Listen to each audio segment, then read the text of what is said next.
What's up everybody, welcome back to the channel. Today we are doing the long-awaited setup tour. It has been a while, my chat has been spamming at me for months for a setup tour. And we're finally here. I've always put it off and said I wanted to do this and I wanted to do that before I did a setup tour. And I finally got my setup to a point. It's nowhere near done, but I finally got it to a point where I'm happy enough to do a setup tour. There's still a few little things I'll point out throughout the setup that I would like to do more of and improve on, but yeah, overall I'm pretty happy with how the setup is. So yeah, let's get into the video.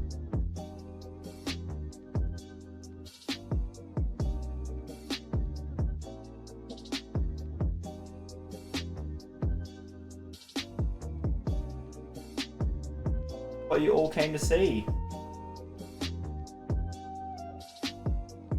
It's kind of clean. It's kind of clean. Yeah, 4 monitors, a mic, 2 webcams, a couple of key lights, a HyperX extra large mouse pad, strongly recommend. And yeah, the PC down the floor there. That's my setup. So we'll go into it a bit of detail. I guess we'll probably start with the PC. That's probably what most of you guys are interested in. So the PC, nothing fancy, just a basic old black case. Info will put the specs on the screen for you guys, but off the top of my head, it's an i7-8700, got 16 gigs of RAM, a 3070, RTX 3070 in there, 600 watt power supply, nothing else too fancy about it, pretty basic case. I do want to get a white case or a clip, show it off a little bit better. 4 graphics cards hidden in there, a couple of RGB fans on the front. I don't know if you can see them. No, it doesn't show real well on the camera, but there is some RGB fans in the front of there. Yeah, that's the PC. It's not on carpet, don't panic, I have a shoebox underneath it. Yeah, on top of the setup, we got the 4 monitor setup. The middle monitor is an Asus 144Hz monitor. Then we got 24-inch, and then we got 2 24-inch monitors on the side. And then I think this is the 32 above. I could be wrong, but don't quote me. I think it's a 32-inch TV above. You're probably wondering, why on earth do you need 4 monitors? Well, let me show you. Main monitor, obviously my gaming monitor, plays Fortnite most of the time. We got a solo cache cup in 51 minutes. On the left hand side is my OBS. So this is pretty much everything to do with my stream. I've got my chat is here, hi chat. We've got ETS alert, so when I go to follow, I'm gonna get ETS. Someone tells me to hydrate. That button, kind of important. My viewer count, how long I've been live for. As you can see, I just started streaming today. How many views, how many followers, how many subscribers. Over there's some stats just about CPU usage, if my stream's lagging or whatever. So you see, I haven't dropped any frames today, so it hasn't been lagging. Here's my audio mixer, so there's no desktop audio playing at the moment, but you can hear my mic, and yeah, this allows me to balance my audio. Scenes and sort. Scenes is all my different toggle between. And then obviously the preview up there, so this is what is on at the moment. So if I want to toggle between scenes, I have it on my stream deck over here. I can press the button, it toggles different scenes. Yeah, and then it shows the preview. So that's pretty much everything that's set up on my OBS. Over on this monitor, we obviously have Discord. That's just general chat, !! Discord if you want to join my Discord.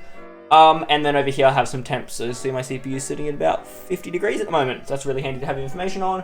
And then up top I have my stream dashboards. This allows me to change my stream title. Run ads, do clips, predictions, raids, polls, all the kind of useful stuff for stream. So yeah, that's that. However, a lot of this stuff has just been replaced recently with my stream deck.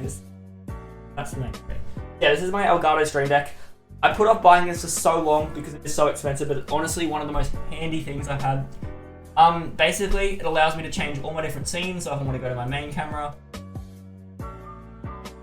this scene. If I want to go to put the camera on the right hand side, I have a button for that. If I want to put the camera up top, I have a button for that. It is really, really a handy piece of equipment. Yeah, what else can it do? It can clip. But yeah, you can't really see it on the camera, but the clip button, a marker button, I can watch back a clip, I can play sound files, I can change the title of my stream, I can go to my starting screen, I can toggle keyboard cams on and off. There's so many handy things. Definitely one of the best investments I've ever made. Sorry, I'll stop pressing buttons. Next to it's my phone stand, phone charger. My keyboard, I got a GK61. It's a white keyboard with red opticals. A really, really good keyboard. Probably in hindsight, I would have bought yellows instead of reds. but at the time it was my first mechanical keyboard. I kind of just bought red as the middle to switch. And yeah, I love it. Really, really sturdy built keyboard. It's currently straight at the moment. It's kind of weird. I type with it straight, and then when I game, I turn it on like a 30-ish degree angle like that.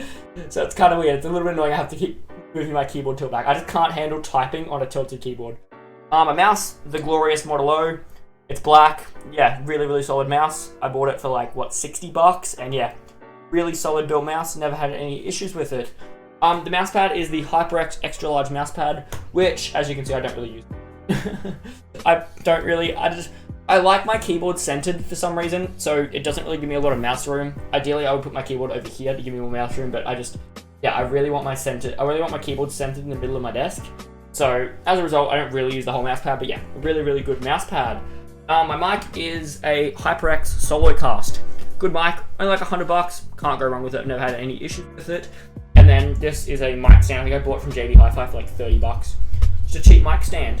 Webcams, I actually have two webcams. I have a camera up here, which is a Logitech C922, which is my main face cam. And then I have a camera over here I bought from Amazon for like $30. And that is my keyboard cam, as you can see. My keyboard and my mouse. And honestly, for $30, it's really good quality. It shows off the RGB on my keyboard pretty well. Lights, I have the Niwa key lights. So I have two of them. One mounted to the back of this monitor and one mounted to the back of that monitor. And my chair is just a basic Officeworks chair. And the only other thing that I haven't talked about yet is my headphones, which are hiding under here, which are Corsair. I'm not exactly sure the exact model number of them, but info will put that on screen for you, the model number. But yeah, some basic Corsair headphones. I think I bought them for like $70. They're nothing crazy, but yeah, they do the job. Yeah, that's pretty much everything on top of my desk. That's all the parts taken care of. And I thought now we get into a little bit more details about how everything's laid out, the cables, the mounting, all that kind of stuff. So yeah, I think that covers most of the parts. So my three main monitors are mounted on a triple monitor mount, which you can see is the back there, and it's bolted into my desk at the bottom. And yeah, they're all bolted into one massive arm that goes around. And then my top TV is actually bolted to the wall at the back there. That's how it kind of gets this clean floating look, where there's no kind of messy mounts or arms or anything. And both my key lights are mounted to the monitor. That one's mounted to that monitor. That one's mounted up there to the monitor. That's kind of how I create the nice floating look. Cable management wise, I've just basically just run the cables along the back of the monitors and then down into a hole at the back there. And then same on this side, they run into the air. I don't really like this hole. It's really kind of the one biggest thing I dislike about my setup at the moment is you can see the cables there. Because like from sitting front on, you really can't see any cables on the entire setup other than the mouse, obviously, can't move. And those cables over there. So I think in future I'm going to end up running these cables along the back of the monitor and then down the back there where you can't see them. The Stream Deck, I run my cables from my Stream Deck. I drill a hole underneath the Stream Deck and the cable just drops straight in there, and my mouse slides into that hole as well. And also my phone charger normally sits there while I'm streaming, so I can still check my messages and stuff, and that phone charger cable runs behind the Stream Deck as well, so that hit that nicely. And then I just cut a hole in my mouse pad to run that cable down there. The mic cable I run underneath the desk on this side, and I also run my headphone cable under there. And this little USB is actually for my controller. So when I want to plug in my controller and play games, I just got a little USB, I plug it straight in there. Keeps it all nice and neat. Don't have any ugly cables running across the top of the desk. Yeah, that's kind of how I keep all my cables on top, all nice and neat for the most part. Yeah, the only real thing I hate is we will get rid of, I promise. Yeah, that's pretty much about it. Underneath the desk is where cables get a little bit more complicated. Now, obviously streaming with 4 monitors, you're gonna have a lot of cables. 2 webcams, Stream Decks, mics, you're gonna have a lot of cables. This is kind of how I manage it. So the main kind of centerpiece of my cable management is that silver rack at the back, and then it's an IKEA cable management rack. That has honestly been the biggest lifesaver for cables. Because, yeah, we have a lot of cables.